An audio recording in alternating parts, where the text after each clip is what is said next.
ലജ്ജാകരമായ പരാജയം. പാർട്ടിയെ മുന്നോട്ട് നയിക്കാൻ പുതുമുഖങ്ങൾ വരണം. CPMB സന്തോഷ് കുമാർ. പിണറായി പ്രതിപക്ഷ നേതാവാകണ്ട, പുതിയ ആളുകൾ വരട്ടെ എന്ന സന്തോഷ് കുമാർ.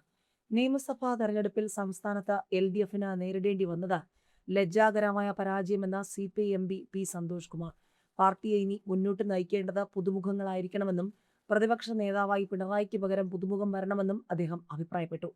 സംസ്ഥാന തിരഞ്ഞെടുപ്പിലെ LDFന്റെ പരാജയത്തെക്കുറിച്ച് പ്രതികരിക്കുകയായിരുന്നു MP. കാരണം എന്തു തന്നെയായാലും ഫലം ഫലമാണ്. ഞങ്ങൾ പരാജയപ്പെട്ടു. ഞാൻ നിങ്ങളോട് പറഞ്ഞതുപോലെ ഇത് അപമാനകരവും ലജ്ജാകരവുമായ പരാജയമാണ്. ഇതിന് പിന്നിൽ പല ഘടകങ്ങളുമുണ്ടെന്നും അദ്ദേഹം പറഞ്ഞു.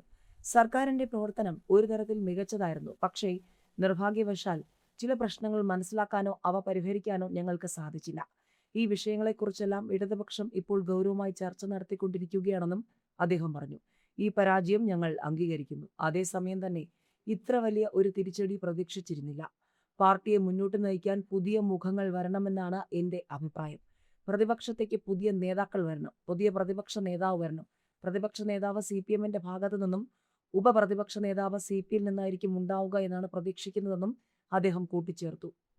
ഭാവിയിലേക്ക് വേണ്ടി കൃത്യമായ ആസൂത്രണം ഉണ്ടാവേണ്ടതുണ്ട്. LDFന്റെ നേതാക്കന്മാർക്കും അണികൾക്കുമെല്ലാം ഇപ്പോഴത്തെ ഈ സാഹചര്യം വേഗത്തിൽ തരണം ചെയ്ത് മുന്നോട്ട് പോകാൻ കഴിയും എന്ന് തന്നെയാണ് വിശ്വാസമെന്നും അദ്ദേഹം പറഞ്ഞു. തെരഞ്ഞെടുപ്പിലേറ്റ വമ്പൻ തോൽവിക്ക് പിന്നാലെ പിണറായി വിജയൻ പ്രതിപക്ഷ നേതാവാകുന്നതിനോട് CPI കേന്ദ്രങ്ങളിൽ എതിർപ്പ് തന്നെയാണ്. പകരം പുതിയ മുഖങ്ങൾ പ്രതിപക്ഷത്തെ നയിക്കണമെന്നാണ് CPI നിലപാട്. പ്രതിപക്ഷ നേതാവ് സ്ഥാനത്ത് പിണറായി വിജയൻ വേണ്ടെന്ന അഭിപ്രായം തന്നെയാണ് യോഗങ്ങളിൽ ഉണ്ടായത്. നേതൃസ്ഥാനത്തേക്ക് പുതിയ ആളെ നിയോഗിക്കണം. പിണറായി ശൈലി തോൽവിക്ക് ആക്കം കൂട്ടിയെന്നും വിമർശനമുയർന്നു. ഇത്രത്തോളം വലിയ തോൽവി പ്രതീക്ഷിച്ചിരുന്നില്ലെന്ന് CPI സംസ്ഥാന സെക്രട്ടറി ബിനോയ് വിശ്വം പ്രതികരിച്ചിരുന്നു. ഇതൊരു പരാജയമാണ്. അതിന് വേറൊരു പേരില്ല. അങ്ങനെ സംഭവിച്ചാൽ കമ്മ്യൂണിസ്റ്റ് പാർട്ടിയും ഇടതുപക്ഷവും കളമൊഴിഞ്ഞു പോകുന്നില്ല. മാറത്തടിച്ച് നിലവിളിക്കാനും പോകുന്നില്ല. ഞങ്ങൾ അതിൽ നിന്നും പാഠങ്ങൾ പഠിക്കും. എവിടെയാണ് വീഴ്ചയുണ്ടായതെന്ന് പരിശോധിക്കും.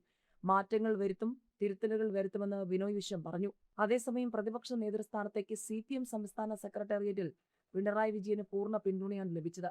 പരാജയത്തിന്റെ പേരിൽ ഒഴിഞ്ഞു നിൽക്കേണ്ട കാര്യമില്ലെന്നും ഒളിച്ചോട്ടമായി വ്യാഖ്യാനിക്കപ്പെടാൻ സാധ്യതയുണ്ടെന്നും അഭിപ്രായമുയർന്നു. പിണറായിക്ക് താല്പര്യമില്ലെങ്കിൽ മറ്റൊരു പേര് പരിഗണിക്കും. പ്രതിപക്ഷ ഉപനേതാവായി KN ബാലഗോപാൽ വരാനും സാധ്യതയുണ്ട്.